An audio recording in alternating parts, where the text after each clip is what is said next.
Buenos días, hermanos y hermanas, ¿cómo están? Hoy estaremos meditando en 2 de Pedro, capítulo 2, versículos 1 al 11. Pedro escribe a la iglesia en general y a los creyentes en todas partes. Llama la atención que el capítulo 2 de 2 de Pedro tiene un paralelismo con la epístola de Judas, versículos 4 al 16. Ambos escriben alertando a los creyentes y atacan violentamente contra los falsos profetas y maestros. En los versículos 1 al 3 podemos notar las características de estos falsos profetas y maestros. Versículo 1. Pero hubo falsos profetas entre el pueblo, como también entre ustedes habrá falsos maestros. En el pasado habían falsos profetas, pero en el futuro habrá falsos maestros. Estos maestros introducirán encubiertamente herejías destructivas, llegando aún hasta negar al soberano Señor que los compró, acarreando sobre sí mismos una súbita destrucción. La palabra herejía en el Nuevo Testamento se aplica a las sectas, la gente que profesa opiniones ajenas a la verdad. Esta verdad es la que se menciona en el capítulo anterior, en capítulo 1, versículo 21, que viene de parte de hombres que hablaron de parte de Dios, siendo inspirados por el Espíritu Santo.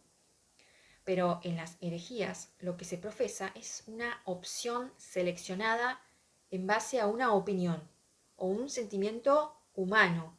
Esta es la interpretación privada del capítulo 1, versículo 20, algo peligroso ya que está basado en algo subjetivo, algo que parte desde lo humano, algo que cambia y no está basado en lo eterno que viene de Dios. Los falsos maestros utilizarían estas falsas enseñanzas para manipular a la gente y alcanzar sus propios objetivos egoístas. Estas falsas enseñanzas no pueden ser otra cosa que destructivas, ya que los objetivos son inmorales y codiciosos. Versículos 2 y 3. Y muchos seguirán tras las sensualidades de ellos, y por causa de ellos será difamado el camino de la verdad. Por avaricia, ellos harán mercadería de ustedes con palabras fingidas. Desde hace tiempo su condenación no se tarda y su destrucción no se duerme. En el Nuevo Testamento se enseña que la era de la iglesia se caracterizará por la proliferación de maestros del engaño y que sus actividades se incrementarán en los postreros tiempos.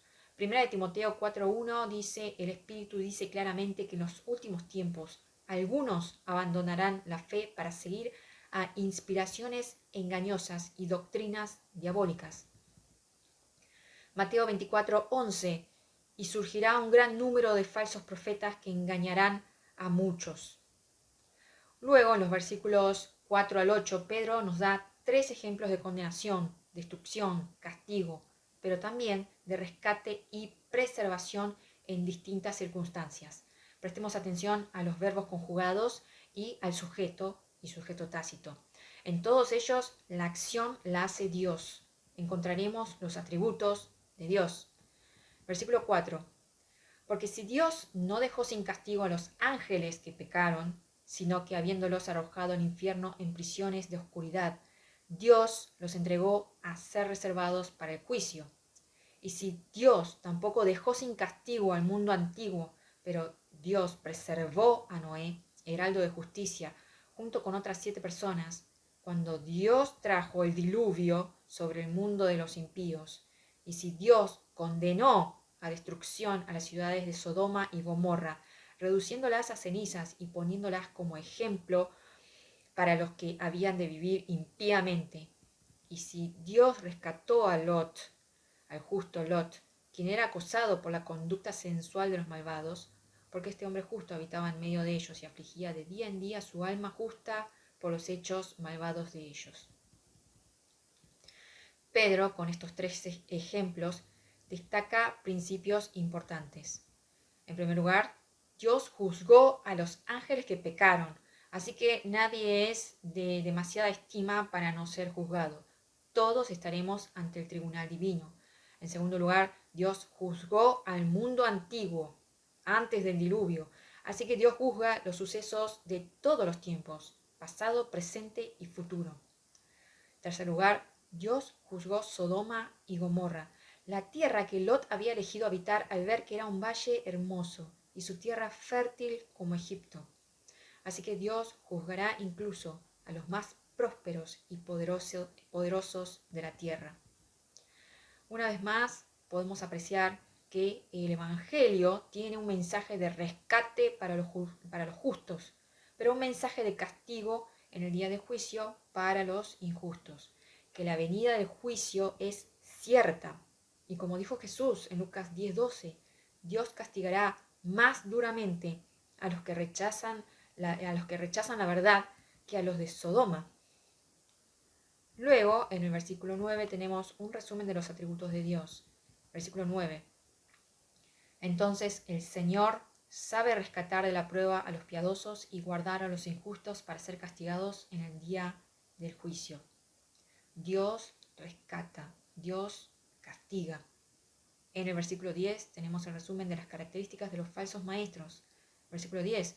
Y especialmente a aquellos que andan tras las pervertidas pasiones de la carne y desprecian toda autoridad.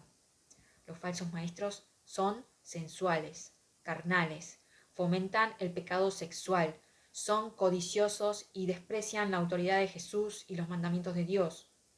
Pedro les hizo frente haciendo énfasis en las escrituras inspiradas por el Espíritu como nuestra autoridad.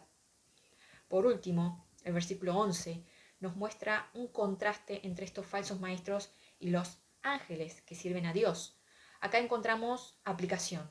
Estos falsos maestros atrevidos y arrogantes no temen maldecir a las potestades superiores, es decir, son soberbios y hablan incluso de lo que no conocen.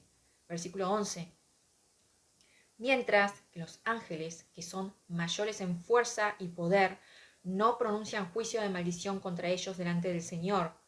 Judas capítulo 1 versículo 9 dice, ni siquiera Miguel, el jefe de los ángeles, se atrevió a hacer algo así. Cuando Miguel peleaba con el diablo para quitarle el cuerpo de Moisés, no lo insultó, sino que solo le dijo que el Señor te castigue. Esto significa confiar en Dios, humildad, no insultar ni vengarse, practicar la paciencia, el dominio propio y dejar todo en manos de Dios, quien juzgará a su debido tiempo. Que así sea también nuestra conducta. En el nombre de Jesús. Amén.